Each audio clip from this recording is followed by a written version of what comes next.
Tu connais peut-être le roi Salomon, mais sais-tu qu'il possédait un anneau gravé d'un symbole magique, un sceau légendaire capable d'invoquer les esprits et de sceller des pactes invisibles? Dans cette vidéo, je vais te raconter qui était vraiment Salomon et surtout comment utiliser son sceau mystique, l'hexagramme, l'étoile à 6 branches dans ta propre vie. Dans cette vidéo, vous apprendrez comment utiliser ce symbole avec les 4 éléments: feu, eau, air, terre. Vous apprendrez comment utiliser l'hexagramme avec les 7 planètes, comment utiliser l'hexagramme dans vos rituels, et surtout le mot magique pour faire vibrer l'hexagramme. Il vous sera révélé le rituel du sceau de Salomon pour invoquer les 4 éléments, pour invoquer les 7 planètes, pour demande en abondance, pour demander la protection de l'archange Michael. Et aussi, ces rituels sont disponibles dans un PDF dans la description de la vidéo. Mais avant de vous donner les secrets de son sceau et vous montrer comment utiliser ce merveilleux sceau, je dois vous raconter l'histoire de ce roi mystérieux. Il est dit que celui qui possède la sagesse possède tous les royaumes. Il fut roi, mais aussi magicien, érudit, mais aussi prophète, et il détenait les clés des mondes invisibles. Voici l'histoire cachée de Salomon, l'élu qui parlait aux anges et commandait aux démons. Avant même sa naissance, une voix céleste avait déjà annoncé: celui-ci ne sera pas un roi comme les autres, mais un roi qui écoutera Dieu, fils de David et Bethsabée. Salomon n'était pas seulement héritier d'un trône, mais d'une alliance mystique. Certains disent qu'au moment de sa naissance, des signes dans le ciel apparurent. Des étoiles formèrent une clé, et un vent étrange souffla sur Jérusalem.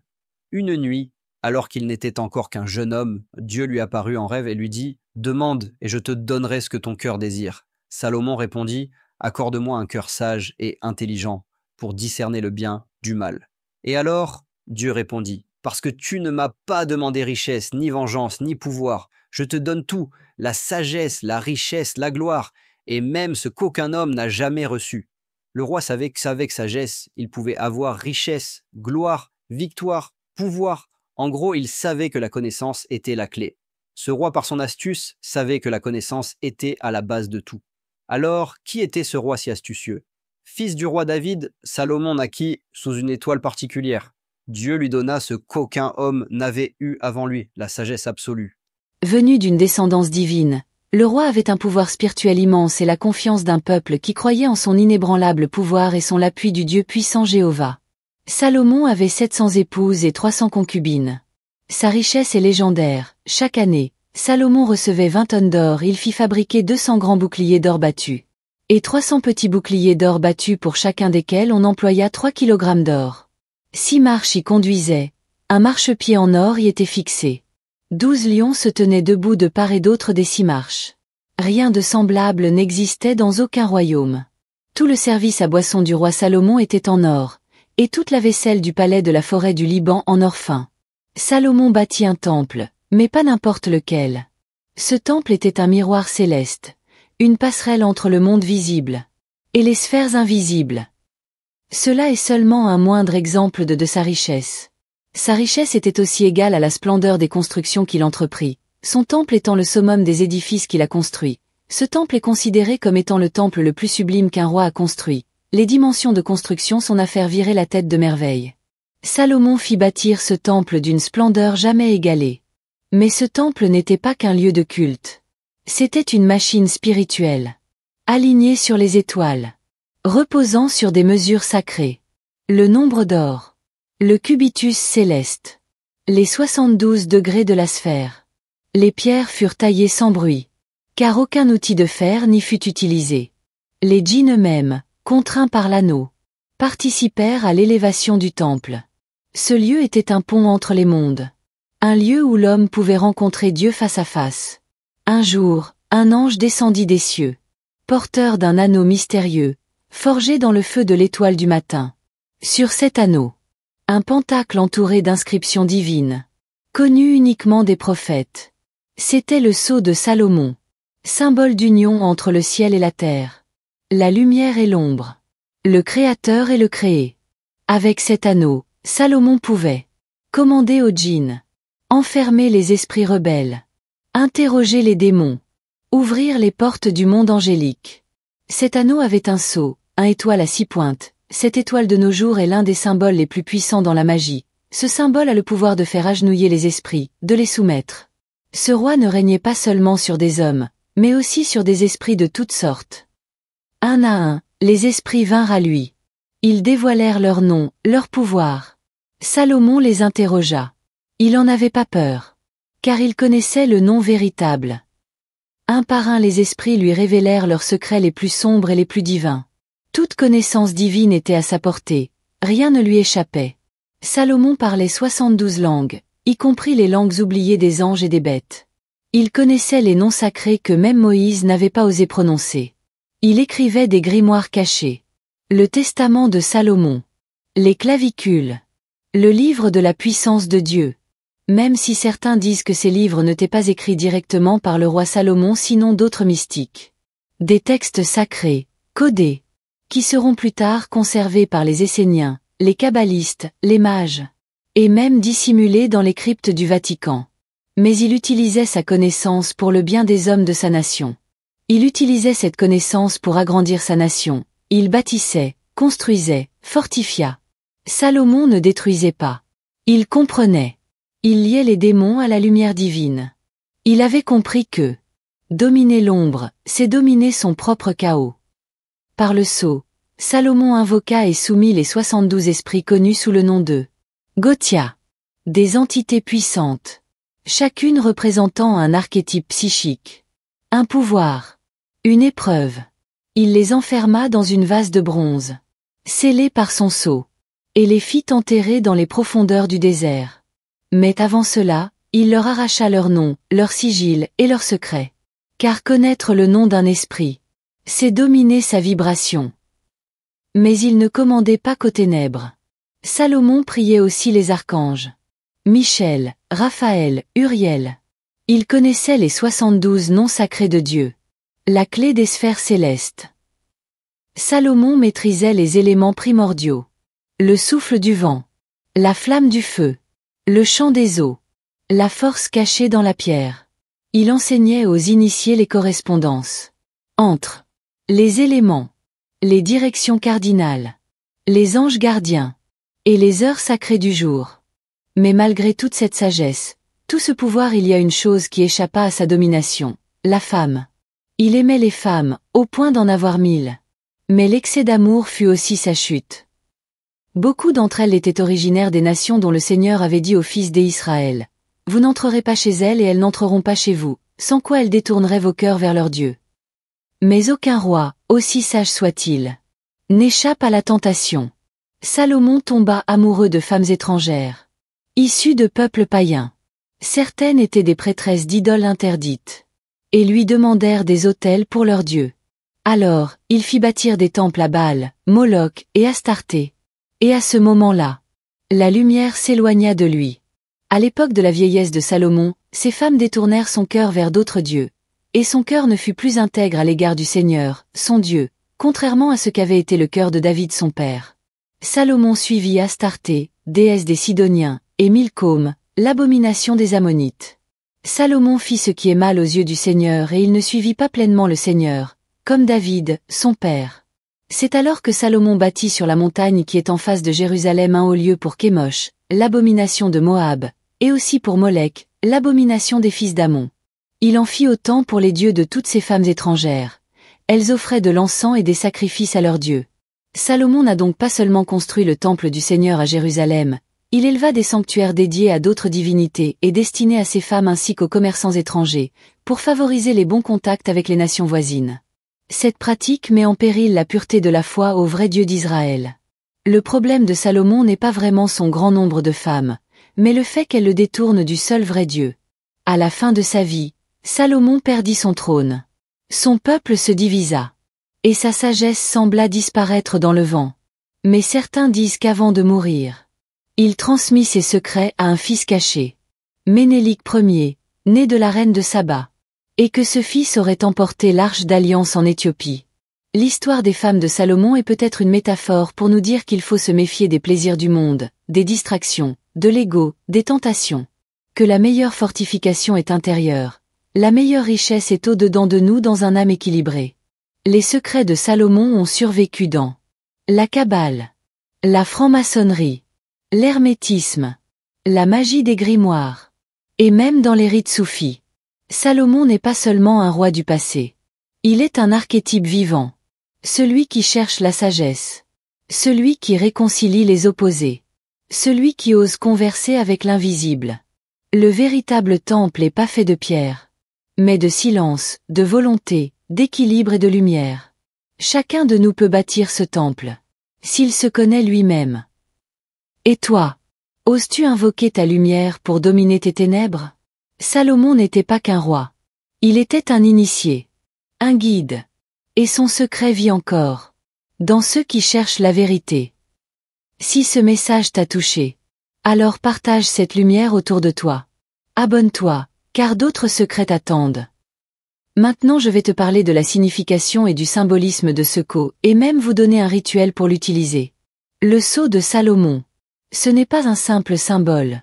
C'est un portail. Une clé. Un équilibre parfait entre les forces visibles et invisibles de l'univers. Deux triangles qui s'entrelacent. Le triangle pointé vers le haut représente le feu, le ciel, l'élévation spirituelle. Le triangle pointé vers le bas symbolise l'eau, la terre, la matière. Ensemble, ils forment l'union du divin et de l'humain, du spirituel et du matériel. Un message silencieux gravé dans l'éternité. Lorsque l'homme s'élève vers Dieu, et que Dieu descend vers l'homme, le miracle a lieu. C'est cette union que Salomon maîtrisait. C'est ce pouvoir que renferme son sceau. Un symbole de domination sur soi, sur les énergies, et sur les mondes invisibles. Le sceau de Salomon, souvent appelé étoile à 6 branches, est composé de 2 triangles superposés. Le triangle du haut, esprit, feu, ciel. Le triangle du bas, corps, eau, terre. Quand ils sont unis, ils représentent la fusion parfaite entre le haut et le bas, l'homme et Dieu, la matière et l'âme. Salomon utilisait ce symbole pour équilibrer les énergies, commander les esprits, et protéger son royaume. Aujourd'hui encore, ce sceau est un outil de protection, d'élévation spirituelle et d'invocation sacrée. Le sceau de Salomon. 2 triangles sacrés, entrelacés à jamais. Mais derrière cette forme simple, se cache le secret des 4 éléments de la création. Le triangle pointé vers le haut représente le feu, l'énergie ascendante, la volonté, la transformation. Mais c'est aussi l'air, subtil, invisible, messager des pensées et des prières. Le triangle pointé vers le bas incarne l'eau, fluide, intuitive, mémoire de l'âme. Et aussi la terre, stable, féconde, ancrage de l'esprit dans le monde physique. Lorsque ces éléments s'unissent dans le sceau, le chaos devient l'équilibre. L'homme devient temple. Et le sceau devient clé. Car celui qui porte ou utilise ce symbole avec conscience active en lui les forces de la nature. Il ne commande pas les éléments par la force. Il les harmonise en lui-même. Et c'est là le véritable pouvoir de Salomon. Le sceau de Salomon n'est pas qu'un symbole spirituel, il est aussi un schéma alchimique représentant les 4 éléments. Le triangle vers le haut égale feu, force, action. Le triangle vers le bas égale eau, émotion, intuition. Les 2 ensemble créent l'air, pensée, esprit, et la terre, stabilité, matière. Ce sceau symbolise l'équilibre de la nature à l'intérieur de l'homme. Lorsque tous ces éléments sont alignés, l'esprit retrouve son pouvoir, et le sceau devient un outil de protection, de méditation et d'invocation sacrée. Le sceau de Salomon. Un symbole d'équilibre, d'union et de pouvoir. Mais ce que beaucoup ignorent, c'est qu'en son cœur, il cache les secrets des 7 forces célestes. Les 7 planètes sacrées de l'antique tradition. Mercure, le messager, l'intelligence, la communication subtile. Vénus, l'amour, l'harmonie, l'attraction divine. La lune, les émotions, les rêves, le monde intérieur. Le soleil, la volonté, la lumière, le cœur spirituel. Mars, la force, le courage, la purification par le feu. Jupiter, la sagesse, l'expansion, le lien aux lois universelles.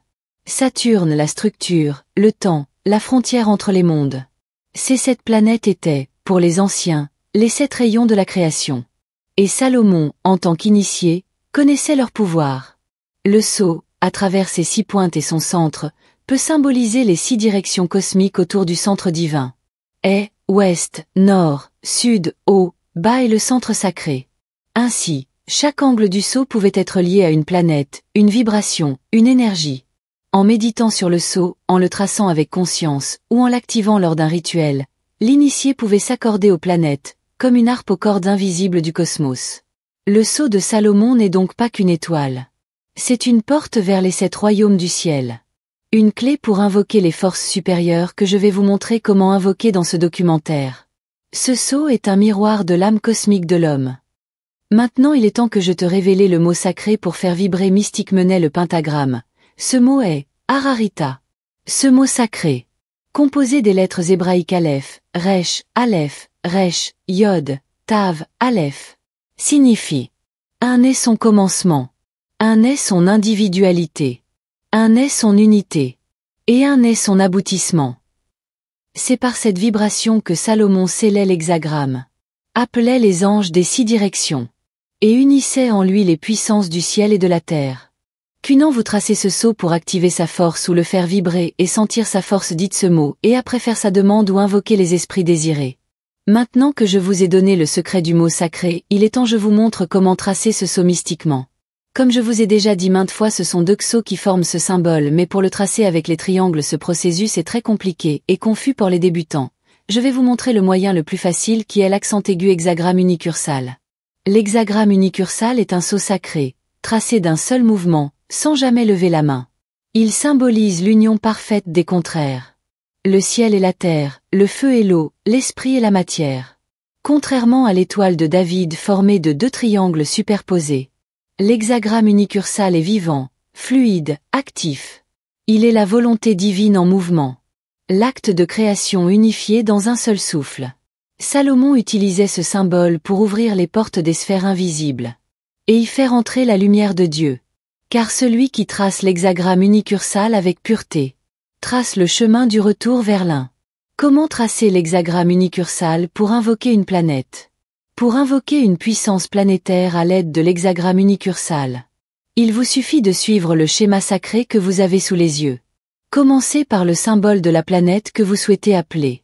C'est à partir de ce point que vous allez tracer le sceau. Comme si vous le dessiniez d'un seul trait, sans jamais lever la main. Suivez la ligne dans le sens des aiguilles d'une montre. Et laissez votre énergie parcourir chaque pointe de l'hexagramme. Jusqu'à revenir au point de départ, fermant ainsi le sceau dans un mouvement parfait et continu. C'est ce tracé fluide, ininterrompu, qui donne sa puissance vibratoire à l'hexagramme unicursal. Quand utilisez ce tracé? Vous utilisez ce sceau au moment d'invoquer un esprit planétaire. Disposez 6 bougies sur les 6 pointes de l'hexagramme. Mais attention, l'ordre dans lequel vous allumez les bougies doit suivre exactement le mouvement unicursal du sceau, en partant et en revenant à la planète visée. Ainsi, la lumière suit le chemin de l'énergie et ouvre une porte stable entre votre temple intérieur et les sphères invisibles. Rituel des 4 éléments. Activation du triangle de feu. Pour travailler avec les 4 éléments, vous commencez par tracer le triangle pointé vers le haut. Symbole du feu, et parfois de l'air, selon la tradition. Voici l'ordre sacré pour allumer les bougies sur ces 3 pointes. Mouvement 1. Commencez par le sommet du triangle, c'est le point 1, situé en haut. Il représente l'élévation de l'esprit, la flamme qui s'élève. Mouvement 2. Allumez la bougie sur le point 2, à la base droite du triangle. Ce point symbolise la structure, la volonté dirigée. Mouvement 3. Allumez la bougie sur le point 3, à la base gauche. Il incarne la réceptivité, la force passive mais stable. Ce mouvement en 3 temps trace un triangle vivant. Une porte énergétique pour appeler les esprits des éléments. Et entrer en syntonie avec les forces naturelles du monde subtil. Après avoir tracé le triangle du feu, vous devez activer le triangle inversé, pointé vers le bas.